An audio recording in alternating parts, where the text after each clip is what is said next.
Welcome to another video with me, Veerle de Bruyne, and welcome to this video, which is all about the Mercury retrograde in Pisces. And I'm going to talk about the general flavor of that, what is that energy, and a bit of the details.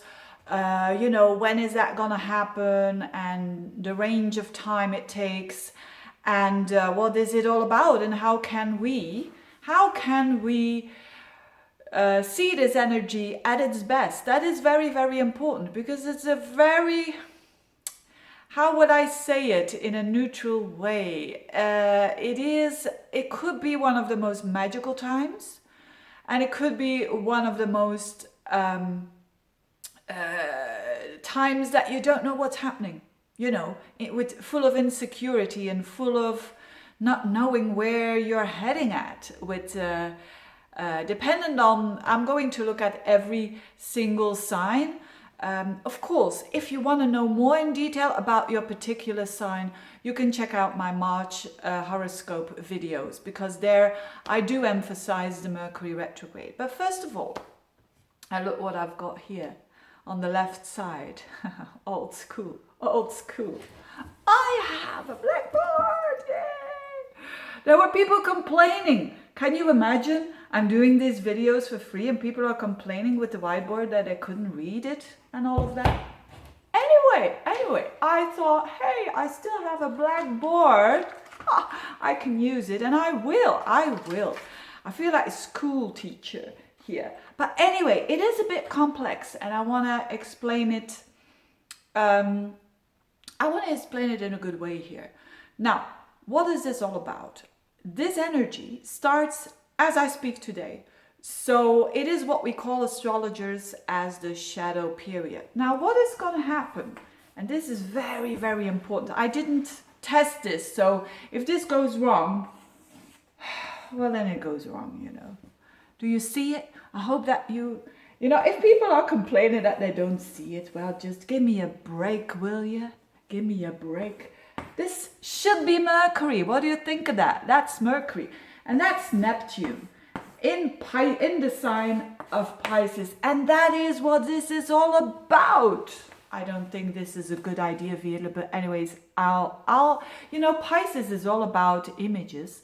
So that's why I wanted to try this out. Now, what is happening in March? And it's already happening now as I speak, the 20th, the 21st of February, up until, let's say, the midst of April. So the energy that I'm going to talk about is energy mid-February until mid-April. That's a long time, isn't it? That's a long time. So that's why I'm making this separate video, because this is an energy that it's going to last quite a while. Now, this is what we call a double whammy. This Mercury is in Pisces, and it's going to hit 3 times Neptune. So normally, Mercury hits Neptune once every year, and that takes 2 days, maybe 3, 2 or 3 days, depending on the rate that Mercury goes. But now we have, in the range between now, today, as I speak, Mercury is conjoining together with Neptune. I'll explain in a minute what it all means. But first, the technical stuff, maybe the boring stuff for some. You can fast forward if you don't like this. You can do anything you like. But Mercury together with Neptune today as I speak, on the 21st of February. And you know what's going to happen? It's at 16 degrees of Pisces. It's going forwards, and then it's going backwards again, and then it's going forwards again. That's why I say it's going to happen 3 times, which is a lot. And I call it a double whammy because Mercury in Pisces is a bit the same like Mercury with Neptune. So it's a double whammy of Piscean, Neptunian energy. Again, I'll explain in a minute what it really means, the interpretation of it. So what we call the shadow period has started now and will end at the midst of April. Around the 18th of April, this energy is gone. So we're full in. And so what's going to happen actually is the following. So Mercury, as normally Mercury goes very, very fast, but Mercury goes in the sign of Pisces. So you've got the sign here of Pisces, 0 and 30 degrees. And in the midst of it, because there is where it is all happening, 16 degrees of Pisces, that's happening there where the Mercury and the Neptune are conjoining together. So as I speak today, 21st of February, we're here at that point. So Mercury, it goes like that, and here it goes up until the 29 degree of Pisces on the 5th of March. So on the 5th, the 2nd, depending on where you live, at 29 degrees of Pisces, Mercury is gonna stop. And what is it gonna do? It's going backwards, okay? The 5th and the 6th of March are huge, important days, because it's not only the Mercury that is stationary and going backwards that is important, it's also a new moon on the same point of this here. A new moon, which means the sun and the moon together conjoining with Neptune. So, wow, what a Piscean, Neptunian energy this month is during the month of March, and already now in February, and a little piece in April. So, and what's going to happen on the 5th and the 6th is a very important day, because then energies shift. Mercury goes backwards and goes again over that degree of 16 degrees, you know, and then it stops again. And when will that be? That is a very important question. When will that be? That will be, I think, around the 28th of March. The 28th of March, it is going to stop here again at 16 degrees. And then for the last time, it goes back into the end and the last decade of Pisces. So it is very slow movement here. And it is very, very impacting a lot of people, because we have everywhere Pisces in our astrological chart. For the mutable signs, of course, it's the most important. So that will be Pisces, Virgo, Gemini, and Sagittarius. I'll talk about that in a minute. For them, it's really, really important time. For other people, it's just an area of life that is going to be a bit more important. But you see that those of you who've got planets, and I'll mention that in a minute, around 16 degrees of Pisces, 16 degrees of Virgo, 16 degrees of Gemini or of Sagittarius, you will feel this the most, okay? Planets or points like an ascendant, an IC, an MC, and a descendant. And my arm starts to ache. I hope this technical thing, I hope I explained it well, but it's important to know that this takes such a big span of time. So, important dates are around the 5th and the 6th of March, because then it goes backwards again, that Mercury. And then around the 28th of March, then Mercury goes direct again. So, everything that has to do with contracts, with important decisions, with things that you sign, with things that you start, it is suggested not to do so between the 5th of March and, let's say, the end of the first week of April, because there's so much energy going on in that sign that has to do with reviewing, that has to do with reassessing. As it is in Pisces, Mercury and Pisces, what is this all about? Mercury is in Pisces, Mercury is the communicator, it's the thinker, it's how we think. People with Mercury and Pisces, they almost think in pictures. So that's why I'm using this blackboard here, because an image is so much more than words. So Mercury in Pisces is very poetic. You know, these are the poets. These are the people that can have dreams and that can have like solutions whilst they are dreaming, all that kind of stuff. So we're in that energy where normally Mercury thrives in Virgo and in Gemini, which is all about the detail, about analyzing and all of that thing.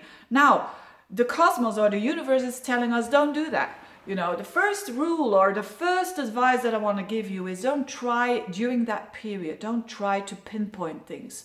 don't try to analyze too much, because you're gonna lose it. You're gonna lose it. You know, it's meant to be that Mercury is in Pisces, is meant to be, or it's a good challenge for some of us, others it will be very easy to do, to just be trying to be very, you know, thinking a bit more in images, trying to see different kind of options, not trying to know everything immediately. So, and of course, for some people, this is easier done, and for others, it is, you know, it is piece of cake, depending on your own individual chart. Now, where are the two? A lot of people ask me, oh, it's going to be negative, it's going to be positive. You know, when you want to see it at a helicopter view, nothing is positive or negative. It really isn't. So it is what it is. And I want you to look at it, at that helicopter view. It is what it is. It's going to be a time. I'm going to mention the positive and the negative, but focus on that positive. You know, the sooner you do it, and that's why I'm doing this when Mercury is already in shadow period. The sooner you use it in the most constructive, positive way, the easier it will be for you, because then you're not forcing things and you're not working against nature, you're working with nature. So as I said, Mercury is here in Pisces, so the nature is seeing things a bit more open, having a bigger picture, understanding of life. That is what Mercury in Pisces wants. What is the positive and constructive side, and what is the side that we need to watch out for? Well, it really much depends on your character and on your temperament. If you have the character of being a bit of a naive person, of being someone who doesn't really put boundaries very easily, and if you are nodding now, yeah, I'm a bit like that, I am a bit, you know, not always drawing the line, difficulty to say no, I'm not always very straightforward, I'm sometimes someone who, you know, I want to say no, or I'm giving a little lie there because I can't stand it that people are annoyed by what I'm saying. If you're that kind of person, this could be a really, really tough time for you. Why? Because this energy is going to amplify. So the negative thing of this Mercury in Pisces with Neptune is lies and things not being clear, misty, fogginess, not knowing what's going on, being deceived, and mostly probably by ourselves, because don't forget, sometimes we don't want to see what is in front of us, consciously or unconsciously. So for these people, I'm going to give you some tips there, what you can do to be aware of it. And the first tip is actually to be aware of it. If you're someone who is that, and that's not a good or a bad thing. If you're someone who is quite naive, I'm here to tell you, hey, watch out. Watch out and ground yourself, surround yourself with people who are very earthly, who are very down to earth, and who will help you to go through this time without too much of problems, because that can be done. Now, there is also another sort of personality, those of you who are a bit the opposite, who are very careful, cautious, who are, you know, a suspicious mind, you know, that kind of energy. Again, that's not a bad thing or a good thing in your temperament, but if you are someone who is very, what's going on here, and you're analyzing, and I don't know what's going on, he says this, but he means that, or she is pretending and she's lying. If you have that character, it could get even a good month for you. You know why?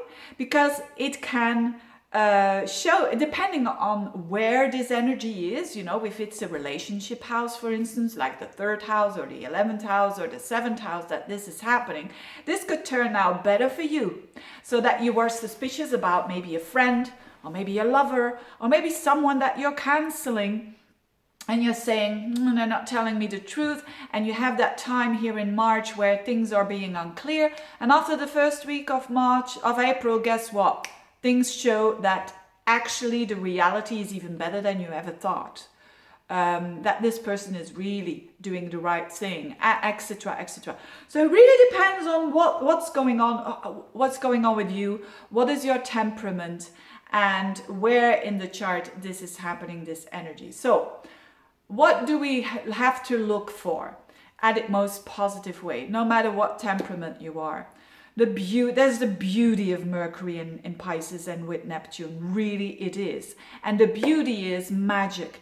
It could be the most magical time for some people. And I hope some of you will feel this. It could feel like this is a time of inspiration, of creativity, of, we are all in the midst in our lives.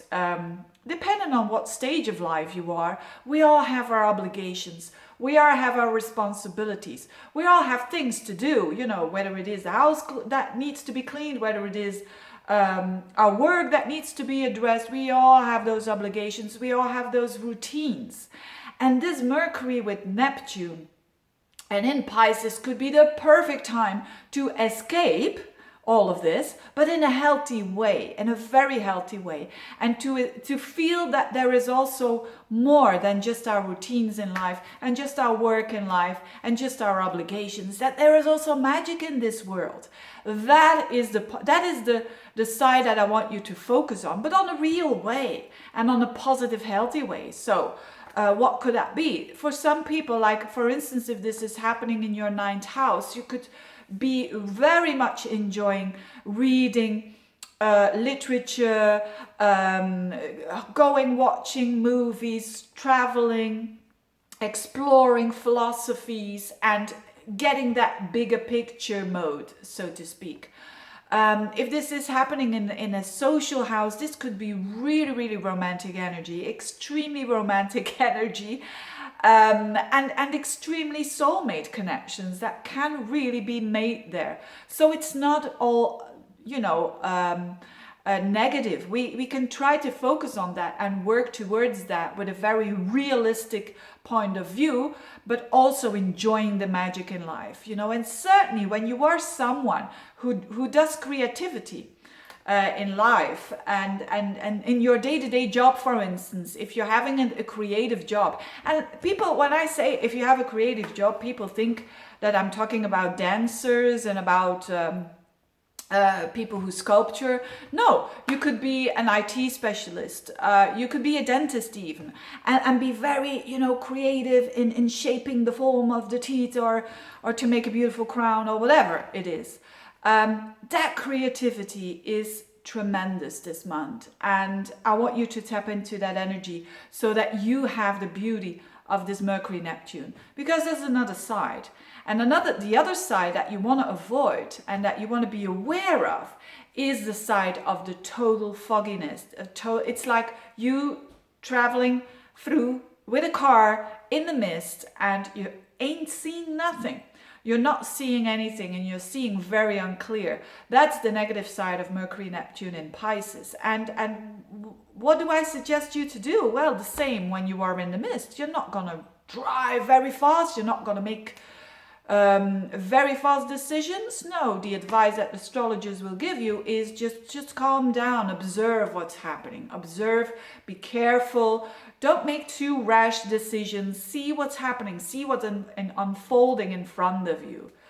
So confusion is actually the negative. We perceive it as the negative side, but sometimes confusion is needed in order for you to see the solution. And that confusion will stop around, let's say, the midst of April, actually already the beginning of the second week of April. So what an energy we have here. What a possibility to have some magic in our lives, okay? Because doesn't anyone want magic? Even the most rational person every now and then wants to have a little bit of magic in their lives. Okay, I'm going through the signs quite fast here because again I'm just gonna mention the area of life. Now for Aries, not that much important. Why? Because this is happening in your 12th house. This is beautiful. This means dream, enjoy yourself whilst you are relaxing. Relax alone, and I mean relaxing alone, I mean enjoy yourself by yourself. And you could have really inspiration and creativity whilst you are relaxing. and reloading your batteries. Of course, you know, depending on if that is possible for you, but at least try to relax. The negative side, I'm not going to even, you know, the negative side is escaping, wanting to escape, you know, in a negative way. So in a positive way, it could be have a nice walk at the beach, you know, by yourself, reading a nice book, having one glass of wine instead of 10. You know, that's the negative form of escape is, of course, addictions, all sorts of addictions. But you can escape in a healthy form, you know, by watching a very beautiful movie, an inspiring movie, etc., etc. Now, Taurus, this is a social house that is affected here. For you, Taurus, this is about either about your goals in life or either about your friends. First of all, when it's about your goals, this is not a good time to just set a new goal and start a new objective. Do it after April if you can. And even in May, then it's your time, you know, for the Taurians. But watch out that if you have a certain objective, a certain goal, very good, but think about it over and over again. You know, you've got 3 times here with the Mercury Neptune to make a new objective. Don't take it too seriously if you try to dream too much. But if you're having a goal or a new goal, very good, but take it into action after the retrograde.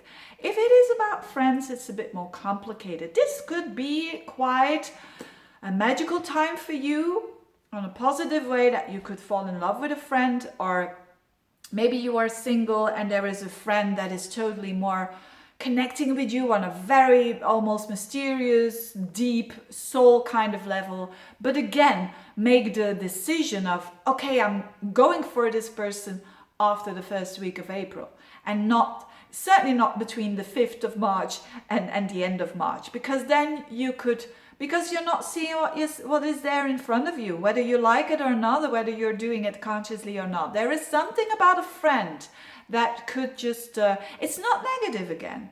It could mean that a friend that you liked, you don't like him or her anymore at the end of this retrograde, or the other way around. A friend that you really didn't like, and then all of a sudden you kind of see, because of certain events, that, hey, this is actually a very good friend.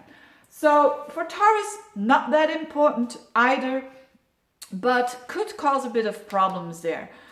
When you're not realistic. Gemini, this is a very important transit. This is happening in your 10th house of work. So everything that I said about mistiness, it's on the work floor for you, or with people from authority. Again, whatever it is, take it easy. If you have a plan to change and to let go, very, very good, but implement that plan after the retrograde. For those of you who work with as a therapist, as you know, for healing others, this could be a magical time that you connect with people, that you can make the difference. Basically, you can be as a true healer, you know, doing something there. Or maybe you work in the film industry or in the photography or whatever. You can make fantastic, you know, escaping your work almost to create very beautiful stuff. That's for Gemini. Cancer, this is happening in your 9th house. Not that important for you. But again, the advice that I just gave, I mentioned earlier in the video, which is all about broaden your perspective. Go traveling. Go to a museum and see what happens there. Be open for a new philosophy and try to see the whole and the bigger picture. That is a great thing for you to happen. For the Leos, this is happening in the 8th house. Quite a difficult house to have all that energy there. But it can be very, very healing. Because it's Pisces. Pisces is a healing energy. The 8th house is a very deep psychological crisis-prone like house. So what could happen to you is that you have a more psychological understanding of yourself. Delve a little bit deeper. Look at your shadow side, dear Leo. Don't run away from it. Don't escape from it, but see it as things, observing yourself, what's happening with your feelings and on an inner level. So these things that are happening for the Leos, other people don't see it. That's a good thing. So it's all happening on a very You're transforming here by shedding off old skin, so to speak. For the Virgos, Virgo, this is a very, very important transit for you. Maybe one of the most important transits of the whole year. But this is because it's in a key area of your life, which is other people.